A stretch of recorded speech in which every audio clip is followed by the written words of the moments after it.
Hello, ओम नमः शिवाय। मैं हूँ Shivangi Shulta Rai Chatterjee. Welcome in my channel Shulta's open window Aquarius कुंभ। ये आपका रीडिंग है 1 अगस्त से 15 अगस्त 2025 की एनर्जी के ऊपर।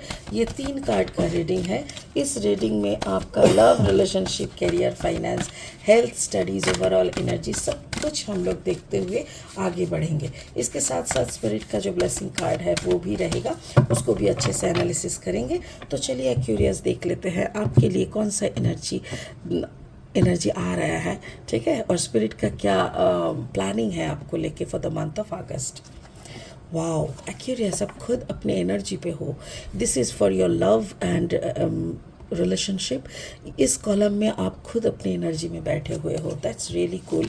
आपका करियर फाइनेंस में 2 ऑफ वाटर एंड आपका जो ओवरऑल एनर्जी है that is fortunes wheel. Beautiful beautiful. ऐसा लग रहा है जैसे आप एक पार्टनरशिप का कुछ काम करने के लिए आगे बढ़ रहे हो। कोई पार्टनरशिप हो सकता है जिसमें आपको काफ़ी प्रॉफिट, काफ़ी इमोशनल बैलेंस, इमोशनल सपोर्ट भी मिलेगा। और ओवरऑल एनर्जी फॉर्चून्स व्हील, यानी आपका जो भी जिस भी टाइम जोन पे आप हो, अगर आप मतलब प्रॉफिटेबल एरिया में हो देन वो घूम के आपका एक एवरेज एरिया में आपको लाया जाएगा। और अगर आप एक एवरेज एरिया में हो तो वो घूम के आपको प्रॉफिटेबल में लाएगा, क्योंकि फॉर्चून्स व्हील घूमने लगा है। ये एक ऐसा चक्का है जो कि 14 साल के बाद घूमते हैं। जो नीचे आते हैं वो ऊपर आ जाते हैं और जो ऊपर रहते हैं वो नीचे आ जाते हैं। तो ये चक्का घूमता रहता है और हमारे टाइमिंग चेंज होते रहता है। ऐसा ही एक टाइमिंग चेंज होने का वक्त आ चुका है। स्पिरिट का जो ब्लेसिंग कार्ड है वो है डिवोशन, पार्वती। आपको अपना डिवोशनल साइड को ऊपर उठाना चाहिए। क्यों, कैसे कैसे कि आप अगर देखिए, अगर आप एक क्रिएटिव पर्सन हैं तो आपको माँ बनना पड़ेगा। माँ मतलब फेमिनाइन एनर्जी में आना पड़ेगा। एक फेमिनाइन एनर्जी सबसे बड़ी शक्ति है कुछ क्रिएट करने के लिए। क्यों?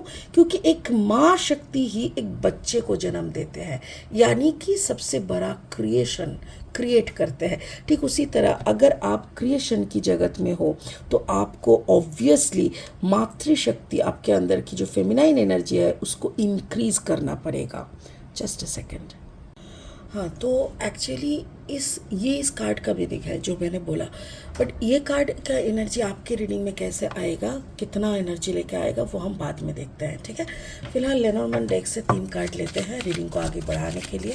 अगर आपका कुंभ राशि के जातक है, अगर कुंभ लग्न के जातक है, यानी सन, मून, राइजिंग, कहीं पे भी अगर आपका कुंभ यानी एक्यूरियस एनर्जी है, तो आपका एनर्जी के साथ साथ मेरी इस रीडिंग की एनर्जी का कुछ ना कुछ ज़रूर आपको मैचिंग मिलेगा, ठीक है। तो चलिए फाइंड आउट करते हैं क्या मैचिंग है।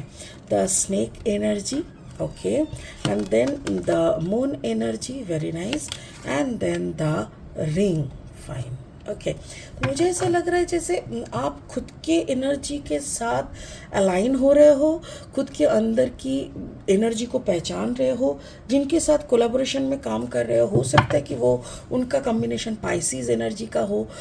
वाटर साइन वैसे भी है तो पाइसीज हो सकता है, तो वो इंसान शायद काफ़ी इमोशनल है, आप प्रैक्टिकल हो, तो एक अच्छा तालमेल बैठ सकता है, ठीक है। चलिए और 3 कार्ड लेते हैं रीडिंग को आगे बढ़ाने के लिए। अगर आप नए हो मेरे चैनल पे, मुझे सुनते हुए एंजॉय करते हो, मेरी कंटेंट यूज़फुल लगता है, तो प्लीज़ मेरी चैनल को सब्सक्राइब ज़रूर कर देना, बेल आइकन को दबा देना, और ताकि मेरी बनाए हुए हर एक वीडियो आप तक पहुँचे। कंटेंट अच्छा लगे तो इसको शेयर करना, लाइक दे देना, ठीक है। Thank you for your love and support Aquarius. 10 of pentacles energy, beautiful, and then the 4 of pentacles energy, really nice, and finally the fool energy. Wow, so cool. चलिए love life से शुरू करते हैं। Love life में है card number 17। 7 + 1 = 8। 8 is the number of abundance. 1000 बार, लाखों बार बोल चुकी हूँ। तो मेरे ख्याल से ऐसा लग रहा है जैसे आप अपने ही दम पे कुछ ऐसा कर रहे हो जिससे आपका नाम, शोहरत, पैसा सब कुछ आपके तरफ अट्रैक्ट होके आए। आप अपना कुंडलिनी शक्ति के साथ भी शायद मतलब कुंडलिनी शक्ति को भी रेज करने का कोशिश कर रहे हो, खुद की अंतरात्मा के साथ कनेक्टिविटी बनाने की कोशिश कर रहे हो। और ये जो भी कोशिश करता है, it's not new for you, आपके लिए ये नया नहीं है, ये सबके लिए है। जो भी इस साधना को करते हैं वो अपने हर क्षेत्र में स्टार बन जाता है, वो हर क्षेत्र में अपना छाप छोड़ जाता है, जो कि मुझे यहाँ पे दिख रहा है। रिश्ते, नाते, प्यार, मोहब्बत, हर जगह पे आप एकदम छा रहे हो। यू बिकम द हीरो और the heroine of the story. So वो क्यों बन रहे हो? बिकॉज आप अलाइंड हो। मतलब आपको पता चल जाता है कि सामने वाला क्या डिमांड कर रहा है, सामने वाले का क्या एक्सपेक्टेशन है, and what ever the real fact आप उसी को मतलब गिव करते हो, उसी पे काम करते हो। तो आपका मतलब आपका जो लोग क्या करते हैं, लॉजिकल बुद्धि लगाते हैं, और आप एक स्पिरिचुअल बुद्धि लगा रहे हो, पावर लगा रहे हो, एनर्जी लगा रहे हो, जिनमें बहुत डिफरेंस है। तो ये डिफरेंस आपको एकदम सुपर हीरो बना रहा है।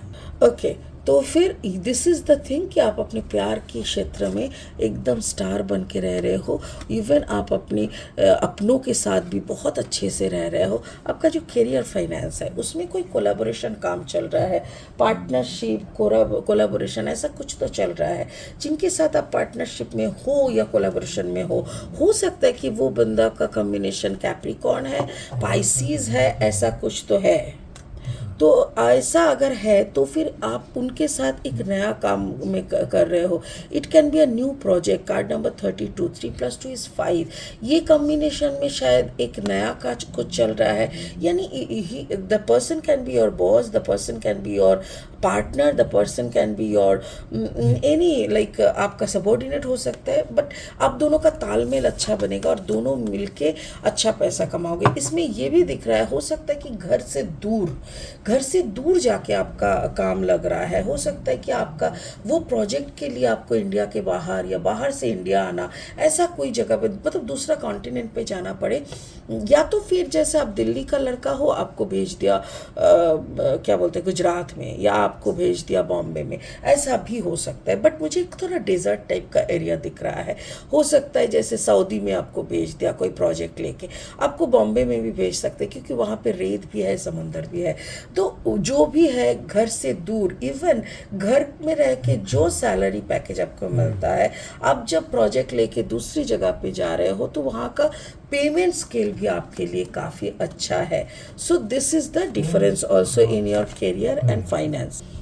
सो ये आपका करियर का है। आप बहुत अच्छी सिचुएशन में, अच्छी पोजीशन में हो, अच्छा पैसा कमा रहे हो, अच्छा पोजीशन में हो, और खूब अच्छे से आप मतलब आप इंटरेस्ट के साथ काम कर रहे हो। ठीक है, आपका जो overall energy that is fortunes wheel. मैं फॉर्चून्स व्हील जैसे ही निकला था तब मैं थोड़ा सा डिस्क्राइब की थी अबाउट दिस कार्ड, कि ये जैसे 12 साल 14 साल के बाद हमारे एनर्जी के वाइज इसको चेंज होता है।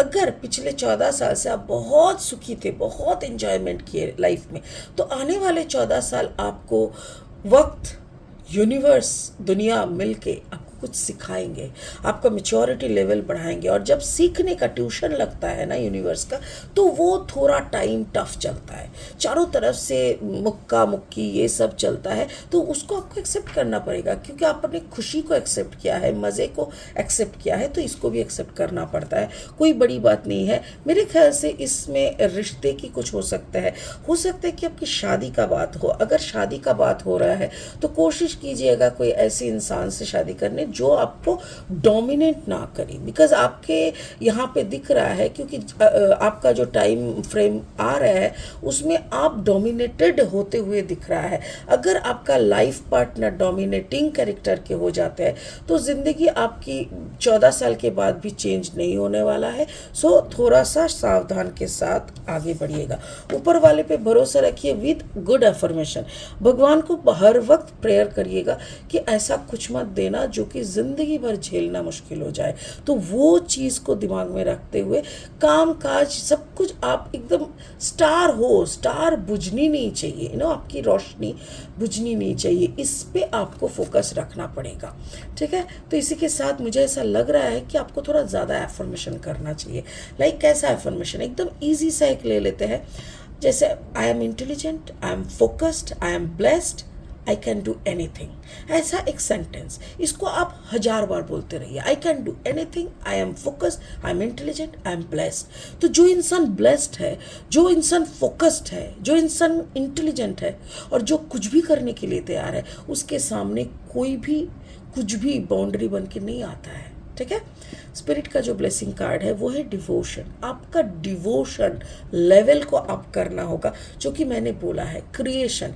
आप अभी एक क्रिएटिव मोड में जा रहे हो, आप नहीं, मतलब यूनिवर्स आपको लेके, सो आपको लेके जब डिवोशन मतलब क्रिएटिव मोड में यूनिवर्स जाएंगे तो वो एक्सपेक्ट करेंगे कि आपके अंदर फेमिनाइन एनर्जी, क्योंकि फेमिनाइन एनर्जी जितना रेज होता है उतना वो बिना सवाल का सीखता है। अगर आपको कुछ सिखाने मैं बैठूं कि तू ना ये कर ले, ठीक है, ये दिस इज़ योर होमवर्क, आपके अंदर अगर मैस्कुलिन एनर्जी ज़्यादा रहेगा ना तो आप सवाल करोगे, तेरा मेरा सवाल, क्यों मैं इसको करूं, इसका करने का क्या बेनिफिट है, ये बताओ, अरे इसके बदले में अगर मैं वो करूं, ये सब करोगे। पर आपके अंदर जब फेमिनाइन एनर्जी होती है, मतलब राधा भाव में जब आप रहते हो, तब आप बोलोगे ठीक है करते हैं, विदाउट एनी क्वेश्चन आप करते रहते हो। क्यों? बिकॉज आपको मालूम है कि जब ये बोल रहा है, ये करके देखते हैं ना, 10 दिन करके देखते हैं, अगर कुछ नहीं होता है then I will ask question, this is Radha. So ये राधा भाव में आपको होना जरूरी है। इससे क्या होता है ना, वक्त आपका जितना भी परीक्षा ले आपको तोड़ नहीं पाएगा, आपको तोड़ नहीं पाएगा। क्यों? क्योंकि आप तो मुंडी झुका के ही बैठे हो, अपना सर झुकाए हुए हो, जो हुजूर बोलते जा रहे हो ऊपर वाले को, ऊपर वाले के रूप में कोई भी आपके सामने आके कुछ भी कराने के लिए कोशिश कर रहे हो, उसमें भी आप हाँ हुजूर कर रहे हो। आप जब रेस्ट्रिक्टेड नहीं हो जाते हो, अब जब एरोगेंट नहीं हो जाते हो, तो आपको सिखाना आसान हो जाता है, तो आपका टाइम भी आसानी से गुजर जाता है। ठीक है। सो आई होप आप समझ गए होंगे, बहुत अच्छे से मैंने एक्सप्लेन कर दिया है, क्योंकि कार्ड्स खुद एक्सप्लेन कर रहे हैं खुद की एनर्जी। सो मैं तो एक माध्यम हूँ, एज यू पीपल नो। सो यही आज का मैसेज है, खुद की रिजिडिटी को साइड कीजिए, खुद की ईगो को कुछ दिन के लिए लॉकर में बंद कर दीजिए और अपने अंदर की उस राधा भाव को एकदम सामने ला के बिठा दीजिए। कोई आपको तोड़ नहीं पाएगा, यकीन माने कोई भी आपको तोड़ नहीं पाएगा। ठीक है, चलिए इसी बात के साथ इस रीडिंग को मैं यहीं ख़त्म करती हूँ। क्यूरियस खुश रहे, कोई भी जंग के लिए तैयार रहे, यूनिवर्स आपके साथ है। God bless you. ओम नमः शिवाय। Thank you.